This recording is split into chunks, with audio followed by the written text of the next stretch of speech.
Salam alaikum et bienvenue. Aujourd'hui, nous allons nous plonger dans l'une des plus belles sourates du Coran, la 55e, Ar-Rahman. Souvent appelée la fiancée du Coran, cette sourate est un véritable poème spirituel qui nous invite à la contemplation et à la gratitude. Contrairement à beaucoup d'autres chapitres, elle ne commence ni par un récit humain, ni par un événement terrestre, mais par un nom divin. Ar-Rahman, le tout miséricordieux. Ce nom n'est pas juste une désignation, c'est une promesse qui colore chaque verset de cette sourate révélée à Médine. À travers ces 78 versets, elle nous offre un rappel puissant, adressé à notre âme parfois distraite. Alors, préparez-vous à explorer les profondeurs de ce message universel de miséricorde, de beauté et de reconnaissance. La sourate Ar-Rahman est construite comme un long rappel des bienfaits d'Allah, visibles et invisibles.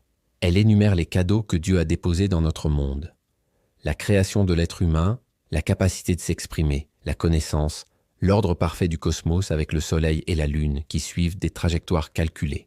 Elle nous parle de la subsistance, de la beauté de l'équilibre naturel, des fruits, des palmiers, des céréales.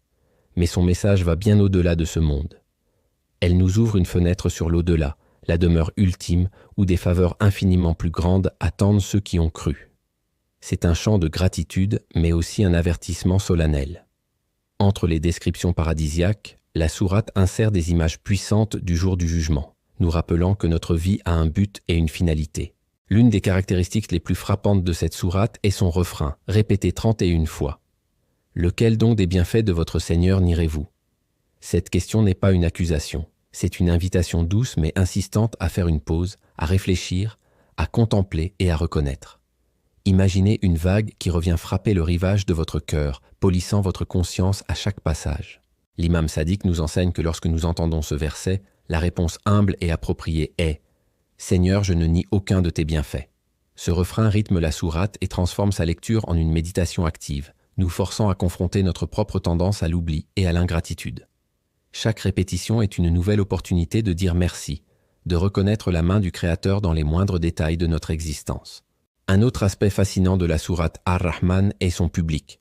Allah ne s'adresse pas seulement aux êtres humains. Il interpelle deux créations à la fois, les hommes et les djinns. Le verset « Lequel donc des bienfaits de votre Seigneur nierez-vous » est au duel, s'adressant à ces deux mondes.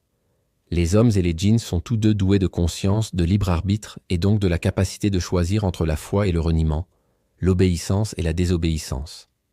En les interpellant ensemble, la sourate souligne le caractère universel du message divin et de la responsabilité qui en découle.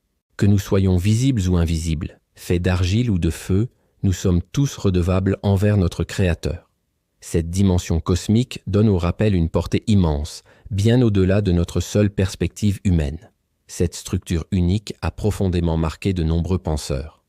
Le célèbre traducteur Jacques Berck, par exemple, a été tellement touché par sa beauté qu'il l'a décrite comme la fiancée du Coran. Pour lui, cette sourate à refrain est à la fois gracieuse et majestueuse. Il voyait en elle un commentaire continu, du début à la fin, de l'attribut divin Ar-Rahman. Son souffle lyrique, disait-il, est si puissant qu'il ne peut laisser aucun cœur indifférent. Ce n'est pas pour rien qu'on la surnomme aussi la sourate du bienfait, sourate An-Nima. Elle est une cascade ininterrompue de rappels sur ce que Dieu a offert à ses créatures, que ce soit sur le plan matériel, comme la nourriture et un environnement équilibré, ou sur le plan spirituel, comme la guidance et l'enseignement du Coran. Dès le premier verset, le ton est donné. Ar-Rahman n'est pas seulement le titre, c'est le premier verset à part entière. Ce choix est lourd de sens. Il signifie que tout ce qui suit doit être interprété à travers le prisme de cette miséricorde infinie. Le verset suivant, « Il a enseigné le Coran », nous montre que le plus grand bienfait, la plus grande manifestation de cette miséricorde, est la révélation elle-même. C'est la parole divine qui nous guide, qui nous éclaire, et qui nous donne les clés pour comprendre le monde et notre place en son sein. Ensuite vient « Il a créé l'homme » et lui a appris à s'exprimer clairement. L'existence, la conscience et la capacité de communiquer sont des dons fondamentaux qui découlent directement de cette miséricorde originelle. La sourate se déploie ensuite selon une architecture très précise. Après avoir exposé les bienfaits fondamentaux accordés à l'humanité, elle évoque la création de l'homme à partir d'argile et celle du djinn à partir d'une flamme sans fumée, soulignant leurs origines distinctes mais leurs responsabilités partagées.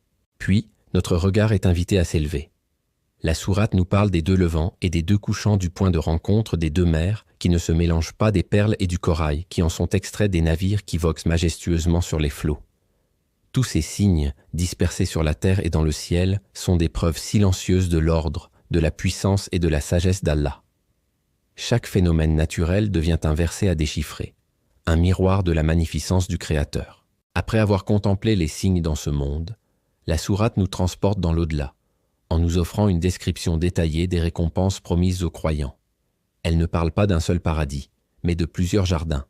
D'abord, 2 jardins pour ceux qui auront craint de comparaître devant leur Seigneur, avec des sources qui coulent, des fruits de toutes sortes et des épouses au regard chaste. Puis, elle décrit 2 autres jardins, d'un vert profond, encore plus luxuriant, avec des sources jaillissantes, des fruits, des palmiers et des grenadiers.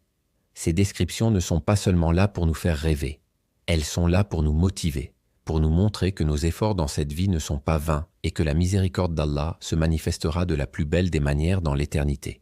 Face à cette longue et magnifique description du paradis, le sort des mécréants est évoqué très brièvement. La sourate mentionne l'enfer, le feu et l'eau bouillante, mais elle ne s'y attarde pas. Ce contraste est intentionnel. La sourate Ar-Rahman n'est pas une sourate de châtiment. Son thème central, son essence, est la miséricorde. Le rappel du châtiment est là, comme un avertissement nécessaire, mais il est presque éclipsé par l'abondance des bienfaits et la splendeur des récompenses. C'est comme si Allah, dans sa miséricorde infinie, préférait nous attirer par la beauté de sa promesse plutôt que de nous effrayer par la sévérité de sa menace.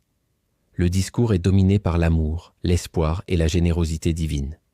En conclusion, la sourate Ar-Rahman est un voyage pour le cœur et l'esprit. Elle nous apprend à voir le monde non pas comme une collection d'objets inertes, mais comme une tapisserie vivante de signes divins.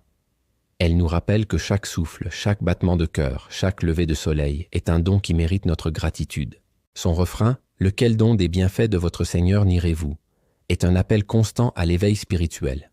C'est une invitation à ouvrir les yeux, à écouter attentivement et à répondre avec un cœur reconnaissant. C'est une sourate qui célèbre la beauté, l'ordre et par-dessus tout l'infinie miséricorde de notre Créateur, Ar-Rahman.